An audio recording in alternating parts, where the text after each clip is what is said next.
Whenever you hear about these massive, high-stakes diplomatic talks, you just assume the goal is peace, right? I mean, what else would it be? But after the latest round of US-Iran negotiations completely fell apart, this really interesting question started bubbling up.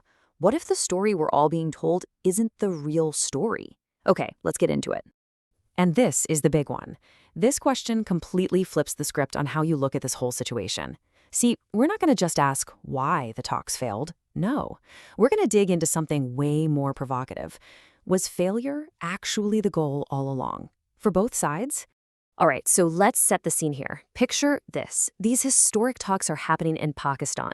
I mean, this is a huge deal, a super rare, high-level meeting between two countries that have been enemies for decades. People were hopeful, cautiously optimistic. But then, after 21 really intense hours, poof, it all just collapsed. No deal, zero progress. It was just back to square one, back to that same old tension. And on the surface, the story was pretty simple. You had diplomats coming out, shrugging their shoulders, and basically saying, hey, we tried. They called it a classic deadlock. The bottom line? Neither the US nor Iran was willing to budge, not even an inch, on anything that really mattered. Okay, so let's quickly go over the official story here, the reasons for the breakdown that, you probably saw splashed all over the headlines. And this really breaks down the heart of the problem. It's a total standoff. On one hand, you've got the US saying, look, we need strict, verifiable limits on your nuclear program, and we're keeping these painful sanctions in place to make sure you listen. But on the other side, Iran's saying, whoa, hold on. Our nuclear rights are about our national sovereignty. And by the way, we are desperate for these sanctions to go away. You can see, right? They're just miles apart. There's no middle ground here. And it goes even deeper than just the nuclear stuff. Looming over all of this was this massive geopolitical chess game. We're talking about a huge power struggle for influence all across the Middle East. It's about who controls the Persian Gulf and really who controls the most important oil routes on the planet. Okay, but this is where things get really interesting. Because everything we've talked about so far, that's just the surface level stuff. What if the real reason everything fell apart is something completely different? So let's pull back the curtain on this hidden game. We're getting to the absolute core of this whole analysis now. This wild idea that sometimes a failed negotiation can be way more useful than a successful one.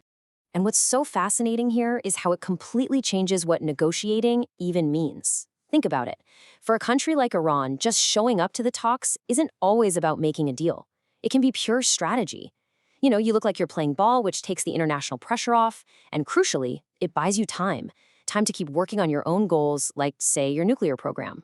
And then you've got to add another huge piece to this puzzle, politics back home. See, these leaders aren't just talking to each other. They're putting on a show for their own people. For any US president, looking soft on Iran is political suicide. And for the leaders in Iran, giving in looks like weakness, and that could seriously destabilize their own government. So all of this leads to a situation that some analysts call controlled tension. I know, it sounds kind of weird, right? But think about it from the US perspective. If they make a deal that helps Iran's economy, that could just empower Iran to cause more trouble in the region. That's a huge strategic loss. But a failed deal, well, that keeps the pressure on. It keeps Iran boxed in, and it keeps all military options open.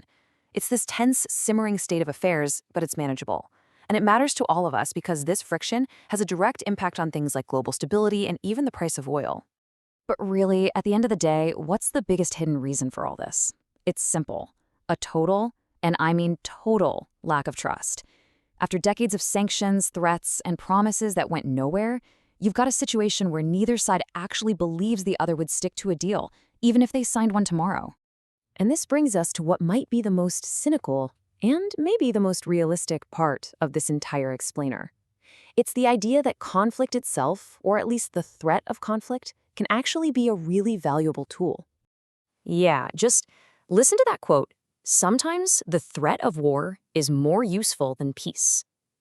Let that sink in for a second. The threat of war being more useful than peace. How on earth could that possibly be true? Well, think about it. That constant tension, it creates a sense of urgency. It gives both countries a ton of leverage, not just over each other, but over their allies too. It sends ripples through global oil markets, and yeah, that can affect the price you pay for gas.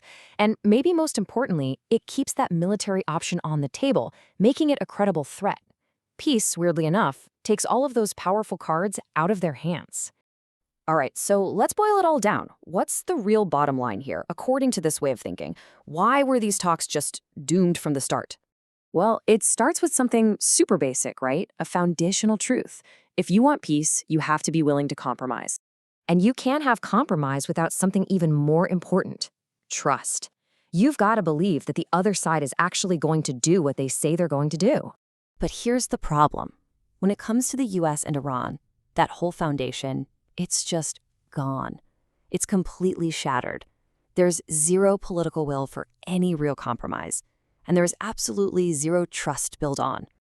When you add it all up, the amount of trust between these two sides is basically a big fat zero. And let's be real, you just can't build a lasting, complicated international agreement on nothing. And that leads us to a pretty startling and honestly kind of uncomfortable conclusion. The failure of these talks, it wasn't an accident. It was a symptom. It's a reflection of a deeper truth, that for all sorts of strategic and political reasons, both sides might actually need this conflict more than they need peace right now. So, I'll leave you with this to think about. The next time you see a headline about failed negotiations between any countries, really, ask yourself this: was it really a failure? Or was it exactly what both sides wanted all along?